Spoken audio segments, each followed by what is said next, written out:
सुनो यात्री, क्या तुमने कभी उस रात की सनसनाहट को महसूस किया जब हवा में रहस्य ठहर जाता है और चांद की रोशनी पुरानी कहानियों को जगा देती है? यह कहानी उस दौर की है जब धरती अभी जवान थी। 8000 साल पहले का वो जमाना जब इंसान और अनदेखी दुनिया के बीच की दीवारें पतली थीं। यह एक ऐसी दास्तान है जो रमजान के पवित्र महीने में जन्मी, जहां इबादत की नरम धुनों के बीच मोहब्बत और खौफ का एक अनोखा मेल हुआ। एक लड़की, एक परछाई और दो जहानों की हदों को तोड़ती एक प्रेम कहानी। क्या तुम तैयार हो इसे सुनने के लिए? अगर हां तो मेरे साथ चलो नूरपुर के उस गांव में जहां हर पेड़, हर पहाड़ और हर हवा कुछ कहती है। चलो शुरू करते हैं। रमजान का महीना, अमन, सुकून और रूहानियत का वक्त। जैसे ही चांद का पहला टुकड़ा आसमान में उभरता, चारों तरफ इबादत का माहौल छा जाता। गलियों में मिट्टी के दियों की नर्म रोशनी टिमटिमाने लगती, हवा में ताजा पकी रोटियों की खुशबू फैल जाती और दूर से आने वाली पुकार, आजान लोगों को नमाज की ओर बुलाती। इस पवित्र महीने में लोग सूरज उगने से ढलने तक रोजा रखते, अपने दिलों को साफ करते और अपने रब से रिश्ता गहरा करते। मगर इस दुनिया से परे रमजान एक दूसरी सच्चाई को और गहरा कर देता। एक ऐसी दुनिया जहां रूहें, जिन्न और रहस्य छिपे थे। नूरपुर नाम का एक गांव घने जंगलों और ऊंचे पहाड़ों के बीच बसा था। यहां वक्त धीरे धीरे चलता था, जैसे मानो प्रकृति ने इसे अपनी गोद में थाम रखा हो। यहाँ की जिंदगी सादी थी, शांत थी। लोग एक दूसरे को जानते थे और पुरानी कहानियां पीढ़ियों से फुसफुसाहटों में जिंदा थीं। रमजान की लंबी रातों में ये दास्तानें और भी जीवंत हो उठती।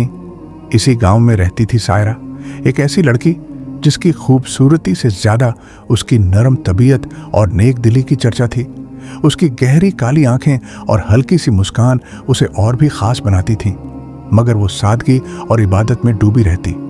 रमजान शुरू होते ही सायरा ने अपनी रातें दुआओं में और दिन रोजे व दूसरों की मदद में बिताने शुरू कर दिए।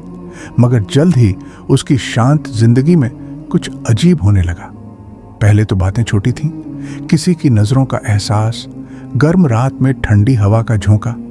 फिर ये बढ़ने लगा, दरवाजे खटखटाने लगे, बिना फूलों के कमरे में गुलाब की महक फैलने लगी और रात की खामोशी में फुसफुसाहटें सुनाई देने लगीं। सायरा, पहले उसने सोचा शायद ये भूख और थकान का नतीजा है, मगर फिर आवाजें साफ हुईं, चीजें हिलने लगीं। मिट्टी का एक छोटा घड़ा अपने आप सरक गया और सपनों में एक साया नजर आने लगा, गहरी आवाज वाला, जो मोहब्बत की बातें करता था। दिन गुजरते गए और हकीकत ख्वाब का फौसला धुंधला होने लगा।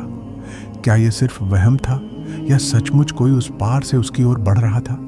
इस तरह शुरू हुई एक ऐसी मोहब्बत की कहानी जो दो जहानों को जोड़ती थी, एक फानी लड़की और एक लाफानी रूह के बीच का इश्क। खौफनाक मगर हसीन। सायरा की जिंदगी हमेशा के लिए बदलने वाली थी। नूरपुर में रमजान का रंग और गहरा था। सूरज ढलते ही गांव जाग उठता, आजान की आवाज हवा में गूंजती, मिट्टी के चूल्हों से रोटियों की खुशबू उठती और बच्चे गलियों में दौड़ते हुए मिठास की तलाश करते। इफ्तार के बाद लोग एक साथ नमाज के लिए जमा होते, एक ऐसा वक्त जो एकता और सुकून से भरा था। रात में कहीं कुरान की तिलावत की नरम आवाज गूंजती तो कहीं पेड़ों की पत्तियां सरसराती। इसी माहौल में सायरा रहती थी, एक लड़की जिसकी खूबसूरती से ज्यादा उसका किरदार लोगों को छूता था। उसकी लंबी जुल्फें हमेशा सलीके से बंधी रहती, आंखों में मासूमियत चमकती और आवाज में ऐसी नरमी थी कि सुनने वाला सुकून पा जाता। वो दिन में रोजा रखती, अपनी माँ नसीमा का हाथ बटाती और गांव के बच्चों को कुरान की आयतें सिखाती। उसकी नरमी में एक खामोश ताकत थी। हर शाम इफ्तार के बाद वो आंगन में बैठकर कुरान पढ़ती, जबकि तारे आसमान में एक एक कर चमकने लगते। यहीं से अजीब वाकये शुरू हुए। पहले उसे लगा कोई उसे देख रहा है। वो मुड़ती, मगर कोई नजर ना आता। कभी फुसफुसाहटें सुनाई देती, इतनी हल्की कि शायद हवा की शरारत हो। मगर धीरे धीरे ये एहसास गहरा होता गया। एक रात नमाज की तैयारी करते वक्त उसे अपनी चटाई पर एक छोटा सा नक्काशीदार पत्थर का डिब्बा मिला। उसमें से गुलाब की महक आ रही थी। अंदर एक चांदी का कंगन था। इतना नाजुक और अनोखा कि गांव में किसी के पास ऐसा न था। उसने घर वालों से पूछा, मगर किसी को कुछ पता न था। ये पहली निशानी थी। फिर ये सिलसिला चल पड़ा। रातें गुजरती और अजीब चीजें बढ़ती। कमरे में गुलाब की खुशबू, हल्की फुसफुसाहटें और कभी कभी कोई उसका नाम पुकारता। सायरा को यकीन होने लगा कि कोई उस पार से उसकी दुनिया में दाखिल हो चुका था।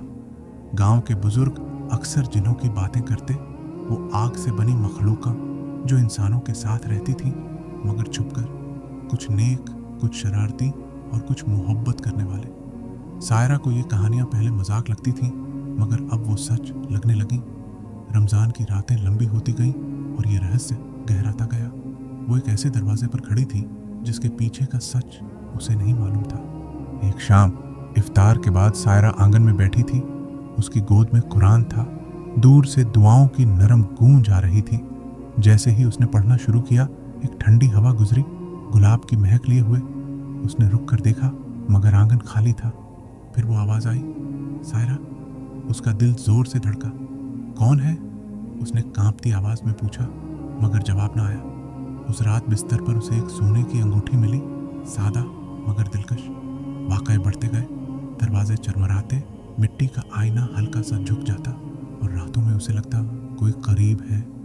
एक बार बाल बांधते वक्त उसे कंधे पर किसी का हाथ महसूस हुआ। वो चौंकी, मगर वहां कोई न था। वो अपनी माँ से कहना चाहती थी, मगर लफ्ज न मिले। उसने चुप रहना चुना, उम्मीद में कि यह खत्म हो जाएगा, मगर ऐसा न हुआ। एक रात तहज्जुद की नमाज के दौरान हवा बदली। जैसे ही उसने दुआ के लिए हाथ उठाए, वो आवाज फिर गूंजी, सायरा, तुम कितनी खूबसूरत हो। इस बार करीब, नर्म और मोहब्बत भरी। उसका दिल कांप उठा। कौन हो तुम? उसने पूछा, मगर जवाब खामोशी और गुलाब की महक थी।